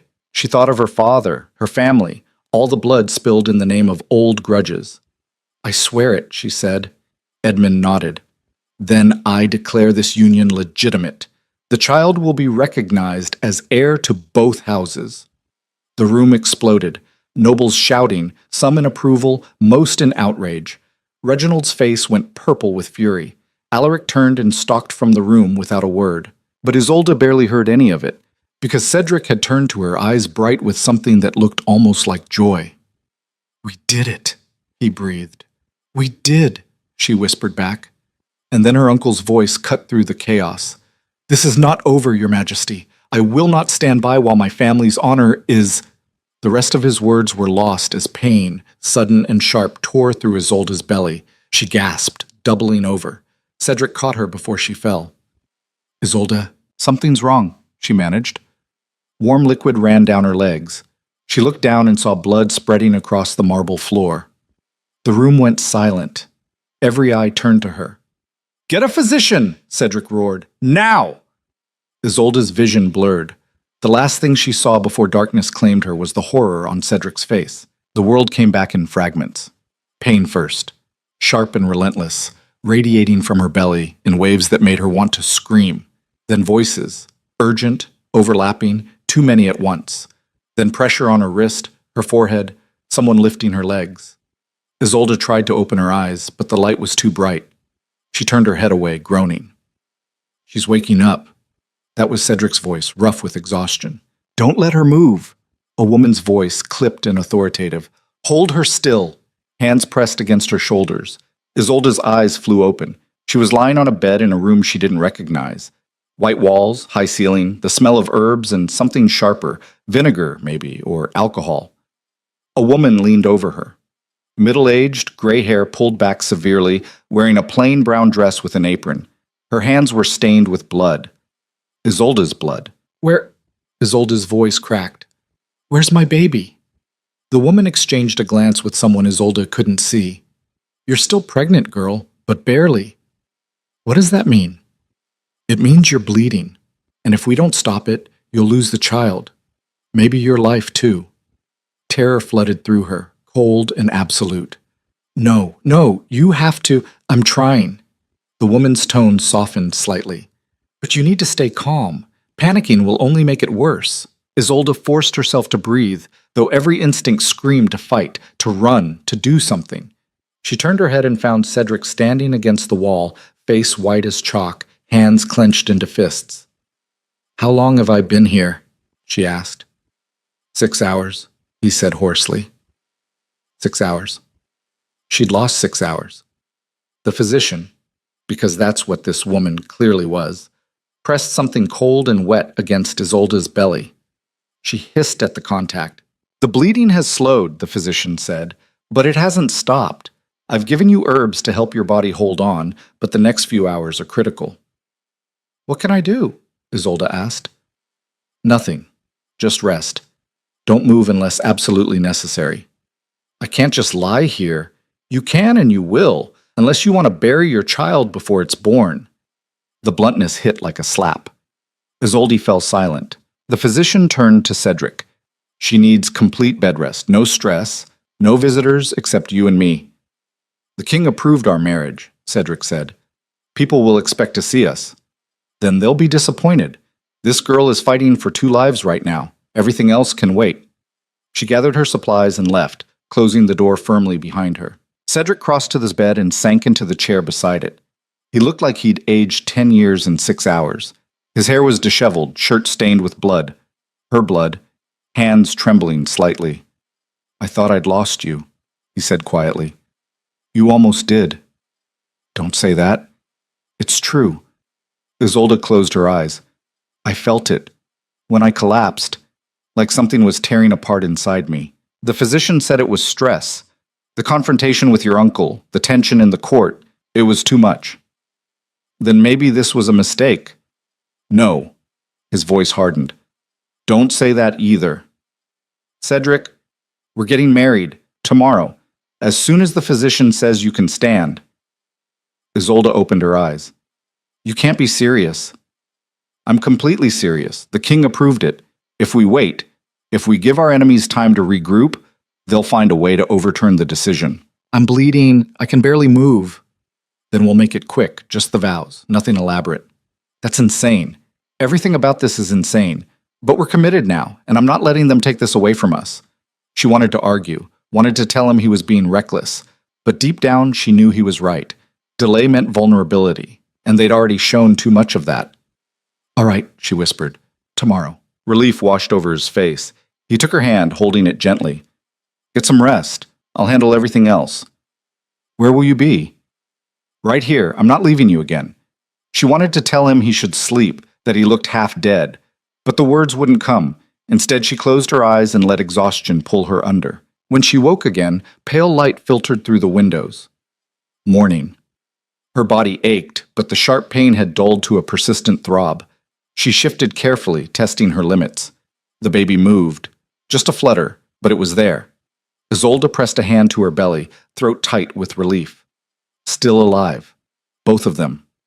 Cedric was asleep in the chair, head tilted back against the wall, arms crossed over his chest. He looked uncomfortable as hell, but he'd kept his word. He hadn't left. The door opened quietly. The physician entered, carrying a tray with a cup and a small vial. You're awake, she said. Good. Drink this. She handed Isolde the cup. The liquid inside was dark brown and smelled terrible. What is it? Isolde asked. Nettle tea with shepherd's purse. It'll help strengthen your womb. Isolde drank. It tasted even worse than it smelled, bitter and earthy. She forced it down, trying not to gag. The physician examined her, pressing gently on her belly, checking the bleeding. After a few minutes, she nodded. Better, much better. You might actually keep this child after all. Can I stand? For short periods, but no walking around the palace, no stairs, and absolutely no more public spectacles. What about a wedding? The physician's eyebrows rose. You're joking. She's not, Cedric said, awake now. The king approved our marriage. We need to formalize it today. Today? She can barely sit up. Then we'll do it here, in this room, just the essentials. The physician looked between them, then sighed. You're both mad. You know that? We've been told, Isolde said. Fine. But if she collapses again, it's on you. The physician pointed at Cedric. Keep it short. 10 minutes, no more.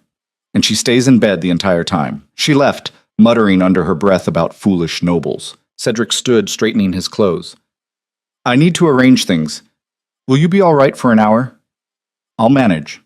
He hesitated, then leaned down and kissed her forehead. Quick, gentle. I'll be back soon. After he left, Isolde lay staring at the ceiling. A wedding. Today. In a sick room, while she bled and prayed her baby would survive. It wasn't how she'd imagined getting married. But then nothing about her life had gone as imagined. An hour later, Cedric returned with a priest. The man was old, with kind eyes and hands that shook slightly as he carried his prayer book. He looked at Isolde with something like pity. Are you certain about this, child? He asked gently. I'm certain, Isolde said. Very well. He opened his book and began to read. The words washed over her, ancient vows, promises of fidelity and partnership. Cedric stood beside the bed, holding her hand. When the priest asked if she took this man as her husband, Isolde's voice came out stronger than she expected. I do. Cedric's response was equally firm. I do. The priest blessed them, making a sign over their joined hands.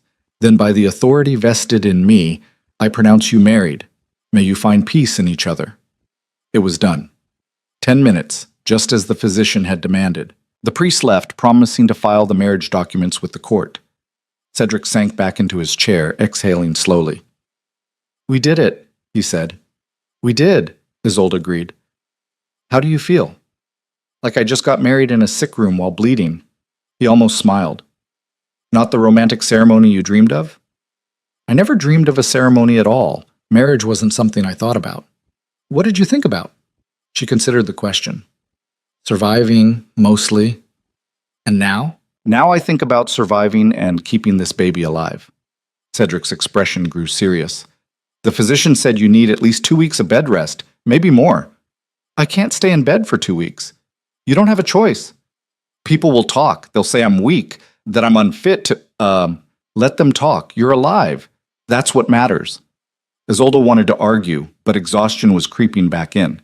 The ceremony had taken more out of her than she'd expected. Over the next few days, a strange routine developed. Cedric stayed with her constantly, reading aloud from books, bringing meals, helping her to the washroom when necessary. The physician visited twice daily, checking her progress, adjusting her medicines. The bleeding slowed, then stopped. The baby's movements grew stronger, but the outside world didn't stop. News of their marriage spread through the court like wildfire.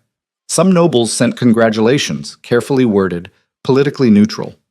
Others sent nothing, their silence speaking volumes. Cedric's father didn't visit, neither did Isolde's uncle. Marcus came once, late at night, slipping past the guards. He looked haggard, older than his years. "The council is split," he told Cedric quietly. "Half think the king made a mistake approving this. The other half are waiting to see what happens." "And father?"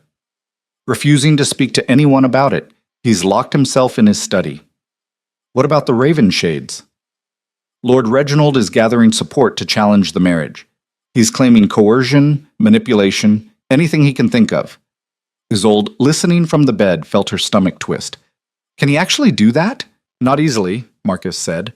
"The king's decision carries weight. But if Reginald gets enough noble houses on his side, he might be able to force a review." "How long do we have?" Cedric asked. "A month, maybe 2. After Marcus left, Cedric paced the room. Isolde watched him, seeing the tension in every line of his body. "We need a plan," she said. "I know. What if we went to the noble houses ourselves, made our case directly?" "You can't travel." The physician was clear. "Then you go. I'll stay here." He stopped pacing. "I'm not leaving you alone." "I'm not alone. The physician checks on me twice a day. The guards are outside, and I'm getting stronger." "Isolde, we can't just sit here waiting for my uncle to destroy everything we've built. You need to act." He stared at her for a long moment. Then he nodded slowly. "All right, but I'm taking Marcus with me, and I'm only visiting the houses closest to the capital. I won't be gone more than a week. A week is manageable, and you'll stay in bed the entire time." "I'll try." "Not good enough. You'll promise." She sighed. "I promise." He left 3 days later, after making the physician swear to send word immediately if anything went wrong.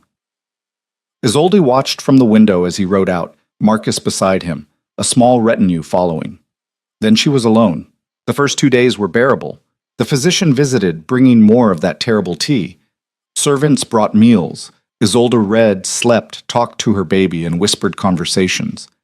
On the 3rd day, the physician arrived with unexpected news.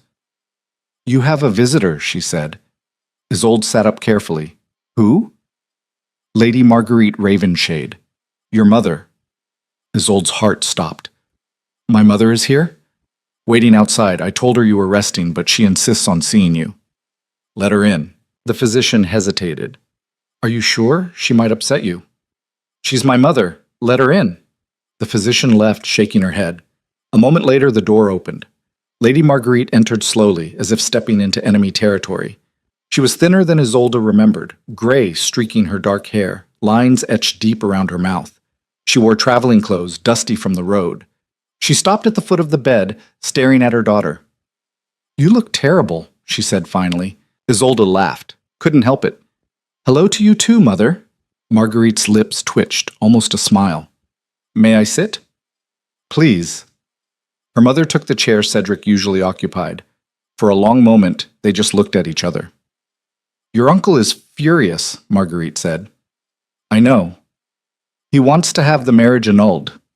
He can try. He will try. And he might succeed. Not if Cedric and I fight back." Marguerite's gaze dropped to Isolde's belly. "Is the child still alive?" "Barely. The physician says you almost died." "I almost did." Her mother's hands clenched in her lap. "This is my fault." Isolde blinked. "What?" "I should have protected you. After your father died, I should have stood up to Reginald. Instead, I let him control everything, control you. Mother, I was weak. I let fear make me weak. And you paid the price." Isolde's throat tightened. She'd never heard her mother talk like this. Marguerite was always composed, controlled, unshakable. "Why did you come here?" Isolde asked. "To tell you that I support your choice." "You do?" "I don't understand it. I think you're both reckless and foolish." Marguerite paused. But I also think you're braver than I ever was. And I want you to know that you're not alone. Tears pricked Isolde's eyes.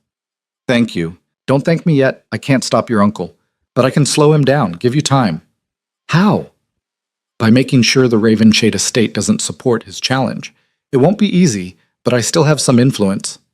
That could destroy your relationship with him. Let it. Marguerite's voice hardened. He's already destroyed enough. She stood, straightening her skirts. I should go. You need rest. Will you come back? If you want me to. I do. Marguerite nodded, then unexpectedly she leaned down and kissed Isolde's forehead, quick, awkward, but genuine. Be strong, daughter, she whispered. You've come too far to give up now. She left before Isolde could respond. Isolde lay back, staring at the ceiling, tears sliding down her temples. Her mother had come, had chosen her over Reginald, over family loyalty, over everything they'd been taught. It wasn't much, but it was something. Cedric returned 5 days later, exhausted but triumphant. I spoke to 8 houses, he said, sitting on the edge of her bed. 4 agreed to support us publicly. 2 are still considering. The other 2 won't commit, but they won't oppose us either. That's good, isn't it? It's better than I hoped. If we can get 2 more houses on our side, we'll have enough to block any challenge from your uncle. My mother came to see me. He looked surprised. She did? She's going to try to keep the Ravenshade estate neutral. It won't stop Reginald, but it'll weaken his position. That's unexpected. I know. Isolde took his hand. Things are shifting, aren't they? Slowly, but yes. Do you think we can actually win this? Cedric was quiet for a moment. Then he said, I think we have a chance, which is more than we had 2 weeks ago. Over the following weeks, the tide continued to turn. More noble houses declared support, influenced by Cedric's visits, by the king's continued backing, by the sheer audacity of their gambit. Some supported them reluctantly, seeing political advantage. Others seemed genuinely moved by their story. The physician finally cleared Isolde to leave her bed, though with strict limitations. She could walk short distances, sit in the garden, attend small gatherings, but no horseback riding, no dancing, no stress. The first time she walked through the palace halls on Cedric's arm, heads turned. Whispers followed. But there was something different now. Not just scandal, but curiosity, even grudging respect. Lady Pembroke stopped them in the corridor one day. Your Grace, she said to Cedric, then turned to Isolde. Duchess? The title startled her. She wasn't technically a duchess. Cedric was still only heir, but the acknowledgement felt like a victory nonetheless. My lady, Isolde said carefully. I wanted to tell you that I admire what you've done, Lady Pembroke continued. Standing up for yourself, for your child. It takes courage. Thank you.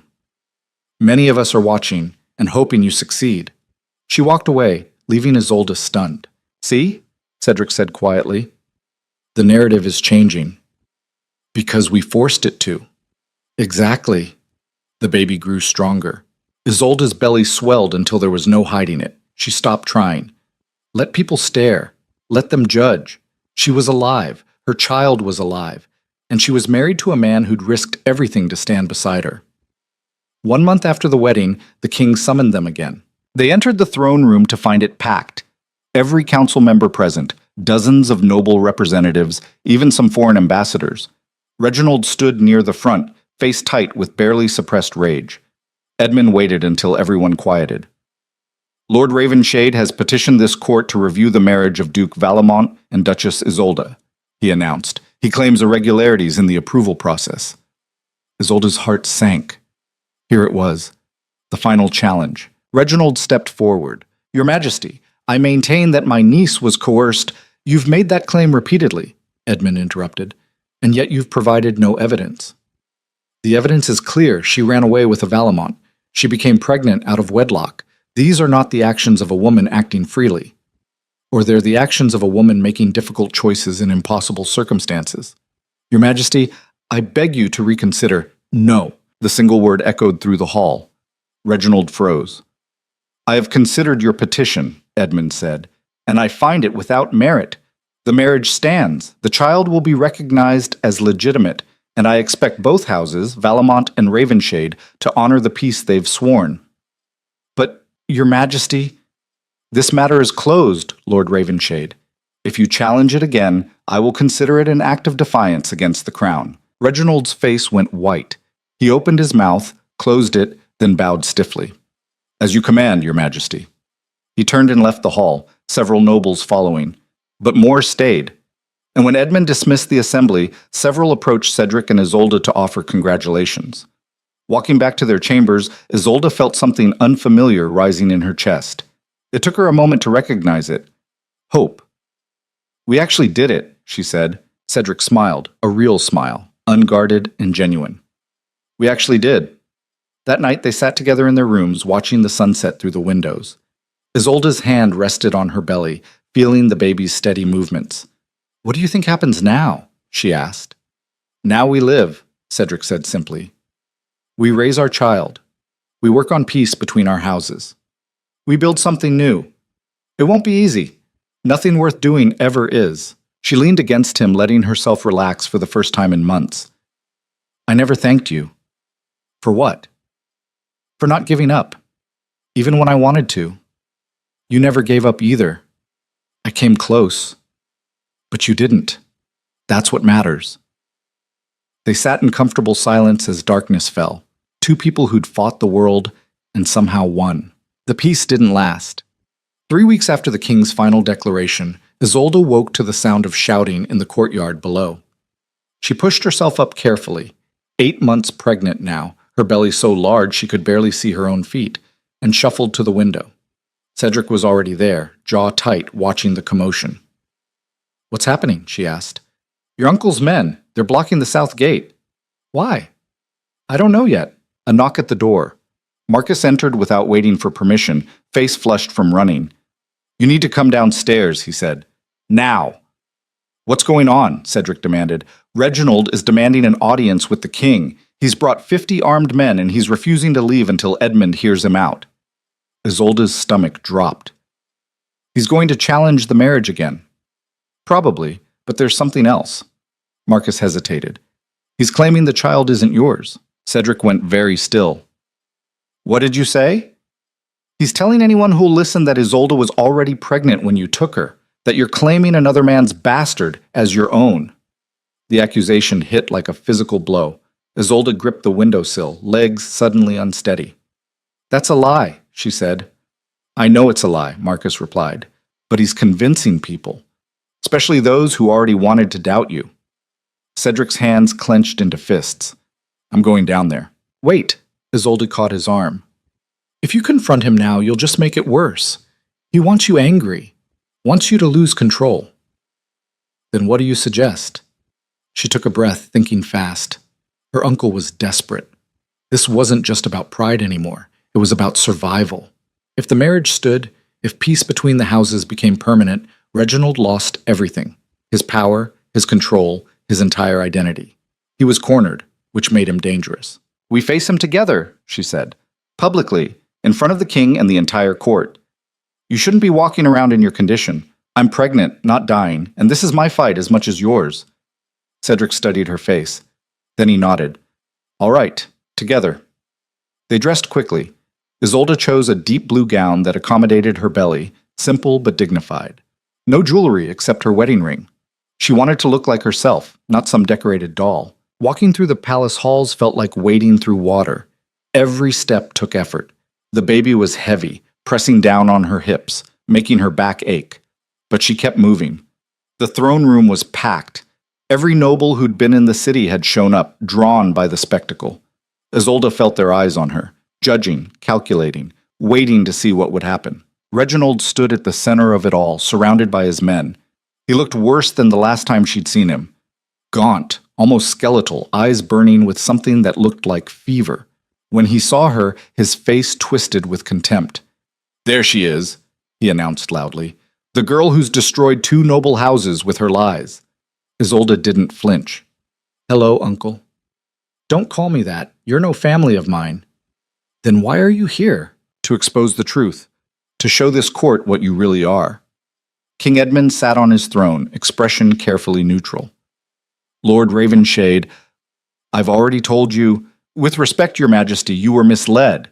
This woman was already pregnant when Valamont claimed her. The child she carries is not his. The room erupted in whispers. Cedric stepped forward, voice deadly calm. That's a lie. Is it? Then prove it. How exactly do you expect me to prove paternity before the child is born? You can't. Which is precisely my point. Reginald turned to the crowd. He's asking us to take his word, to trust that he's telling the truth. But why should we? He's already proven himself willing to defy tradition, to break sacred bonds between houses. Why wouldn't he lie about this too? Several nobles nodded. Isolde felt the tide shifting, uncertainty creeping back in. Your Majesty, Reginald continued, I petition the court to delay recognition of this child until after birth. Then we can determine the truth properly. And how would you determine it? Edmund asked. There are ways. Physical features, timing, expert testimony. Expert testimony from whom? Physicians you've paid? From neutral parties. People with no stake in the outcome. Edmund leaned back, considering. Isolde's heart hammered. If he agreed to this, everything would unravel. Months of waiting, months of doubt, months for their enemies to regroup and find new attacks. Your Majesty, she said, her voice cutting through the murmurs. May I speak? Edmund gestured for her to continue. Isolde stepped forward, ignoring the pain in her back, the weight of 100 stares. She faced her uncle directly. You're right about one thing, she said. You don't know me anymore. You haven't known me since my father died. Maybe you never knew me at all. Isolde, I'm not finished, her voice hardened. You want to know the truth? Here it is. I ran away because you were going to lock me in a convent and take my child. You didn't care about my future or my happiness. You cared about control, about maintaining your power over the Ravenshade estate. That's not... It is. And everyone in this room knows it. She turned to address the crowd. My uncle has spent his entire life trying to hold on to something that was never really his. My father's legacy, my family's honor. But honor isn't something you can force. It's something you earn. She looked back at Reginald. You lost your honor the day you tried to cage me.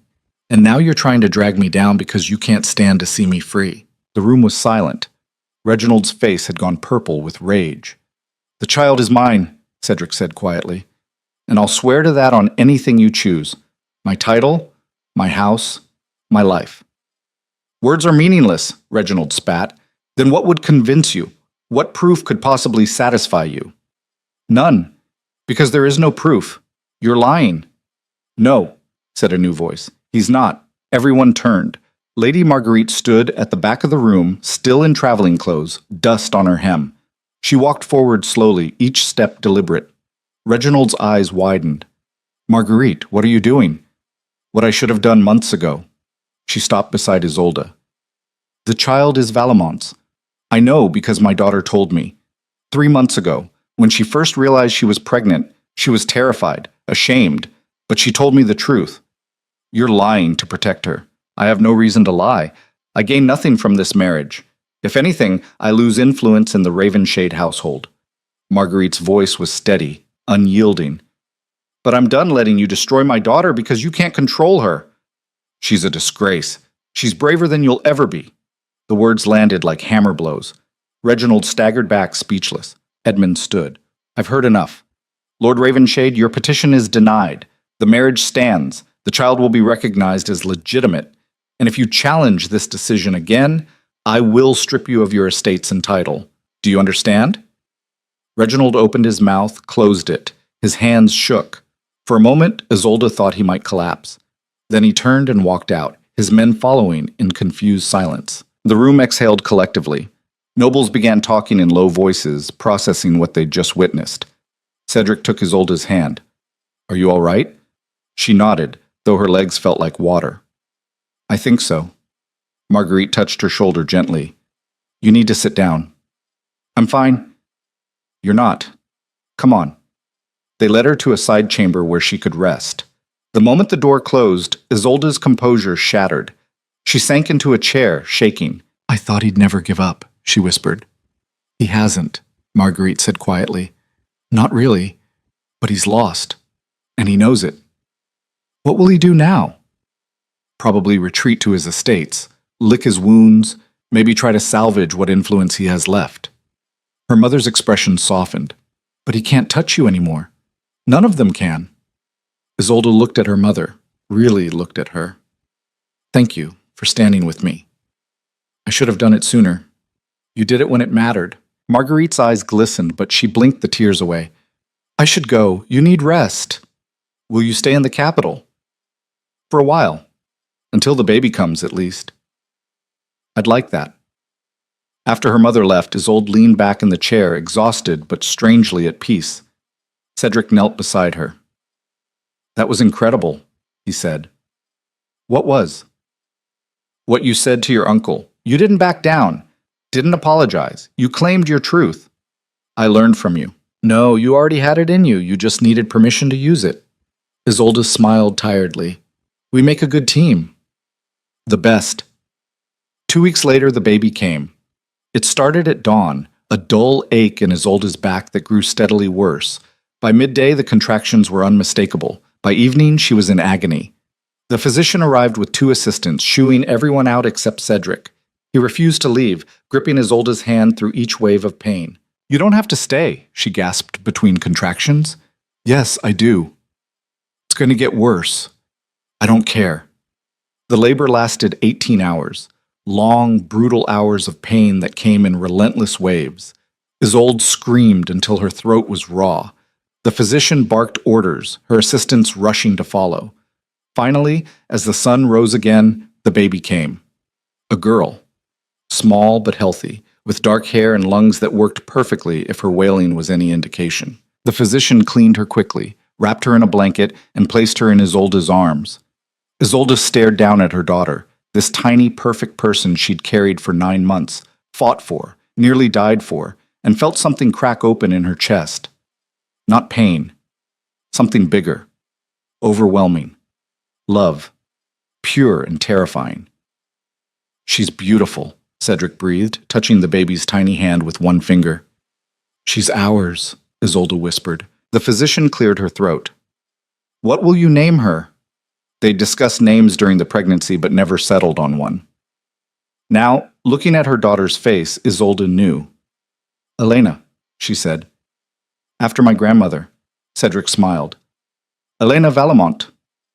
Elena Ravenshade Valamont, Isolde corrected. A bridge between houses, the physician murmured.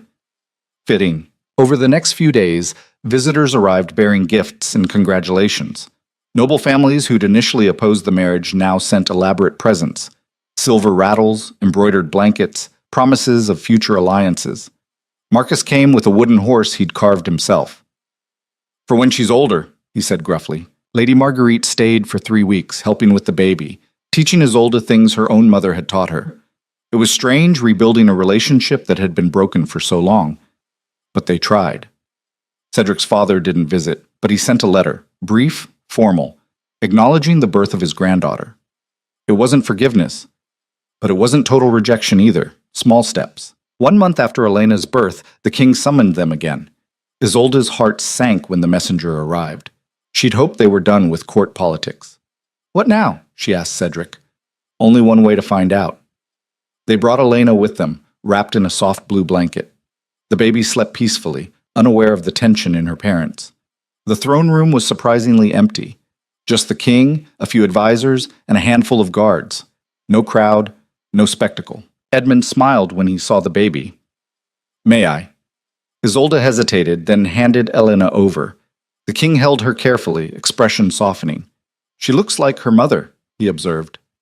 Poor thing, Cedric muttered. Isolde elbowed him. Edmund laughed, a genuine warm sound. I asked you here to discuss the future. Your Majesty, Cedric said, your marriage has sparked something unexpected. 3 other long feuding houses have approached me about arranging unions to end their conflicts. They're calling it the Valamont precedent. Isolde blinked. They want to copy what we did? In a sense, you've proven that old grudges can be overcome. That change is possible. He handed Elena back to Isolde. You've given people hope. That's a rare gift. We just wanted to survive, Isolde said. Most great changes start that way. Edmund stood. I'm naming you both as ambassadors for peace between noble houses. You'll help mediate disputes, counsel other families, serve as living proof that reconciliation works. Your Majesty, we're not qualified, Cedric began. You're perfectly qualified. You lived it. That's more valuable than any training. They left the palace in a daze. Ambassadors, mediators, symbols of peace. This is insane, Isolde said. Everything about our lives is insane, Cedric replied. Why stop now? She laughed, and Elena stirred in her arms, making a small sound of protest before settling back to sleep. 6 months later, they returned to Greystone Abbey. The lodge looked smaller than Isolde remembered, more peaceful. They'd had it renovated, new furniture, repaired roof, fresh paint. It would serve as their primary residence when they weren't needed at court. Isolde stood in the main hall, Elena balanced on her hip, looking around at the place where everything had changed. What are you thinking? Cedric asked. That this was supposed to be temporary, a hiding place. And now? Now it's home. He came to stand beside her, wrapping an arm around her waist. Elena grabbed his finger, babbling happily. Do you regret any of it? He asked quietly. Isolde considered the question. She thought about everything they'd lost, security, certainty, the approval of their families. Everything they'd gained, freedom, partnership, this small, fierce person who demanded their attention constantly. No, she said finally. I don't. Not even the hard parts? Especially not the hard parts. They made us who we are. That night, after Alana was asleep, they sat by the fire in the same room where Cedric had first offered her protection. It felt like a lifetime ago. In some ways it was. They were different people now. I never thanked you properly, Cedric said. For what? For choosing me. You could have run somewhere else, hidden alone, found another solution. There was no other solution. There might have been. But you chose this, chose us. Isolde took his hand. You chose me first, and I'd do it again. Every time. They sat in comfortable silence, watching the flames dance. Outside, an owl called. The wind rustled through the trees. Isolde thought about the chapel where this had all started.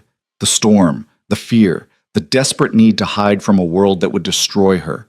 She'd been so afraid then, of discovery, of judgment, of losing everything. Now, looking around at the life they'd built, messy, complicated, hard-won, she realized she'd been afraid of the wrong thing. The real danger had never been the scandal. It had been accepting the cage her family wanted to put her in, living a life chosen by others instead of claiming her own. A year later, they received word that Reginald had died. Heart failure, the letter said. He'd been alone in his study, surrounded by ledgers and legal documents, still trying to find some way to undo what had been done. Isolde attended the funeral, not because she forgave him, but because he'd been family once, and because she wanted to see it ended properly. Standing at his grave, she felt nothing but a distant kind of sadness. He'd wasted so much time fighting battles that didn't matter, holding on to power that had only made him miserable. She thought about Elena, now taking her first wobbly steps, laughing at everything. Her daughter would never know that kind of cage, would never be told her only value was in marriage alliances and family honor. That was the legacy Isolde would leave, not wealth or titles or ancient grudges. Freedom, choice, the right to shape your own future. 5 years after Elena's birth, Cedric's father requested a meeting. Duke Alaric was dying. Cancer, the physician said. He had maybe 6 months. You don't have to go, Isolde told Cedric. I know, but I want to. They traveled to the Valemont estate, bringing Elena and their second child, a son named Thomas, 3 years old and full of endless energy. Alaric looked like a ghost of himself. Gray, skeletal, propped up with pillows, in a massive bed, but his eyes were still sharp. You came, he said when Cedric entered. You asked. I did. Alaric's gaze moved to the children. Elena hung back shyly, but Thomas barreled forward with no fear. Are you sick? The boy asked. Very sick. Does it hurt? Sometimes. My mama gives me tea when I hurt. Do you want tea? Despite everything, Alaric smiled. I think I'm past tea helping. He talked with the children for a while, simple conversations about toys and games and nothing important. Then he asked Cedric to send them out. Once they were alone, Alaric's expression grew serious. I was wrong, he said quietly. Cedric blinked. What? About the marriage. About Isolde. About all of it.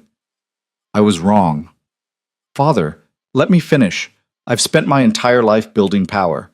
protecting our house, eliminating threats, and I taught you to do the same. He paused, breathing hard. But I forgot the most important thing. What's that? That power means nothing if you're alone, if you have no one who actually loves you. Alaric's voice cracked.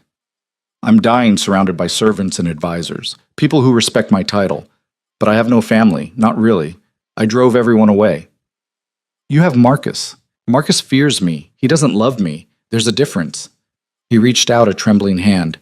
But you chose love, you chose family, and you built something real. Cedric took his father's hand carefully. It wasn't easy. Nothing worth having ever is. Alaric smiled weakly. Your children are beautiful. Isolde is stronger than I gave her credit for. You did well. Thank you. I'm proud of you. I should have said that 5 years ago, but I'm saying it now. Cedric's throat tightened. I appreciate that.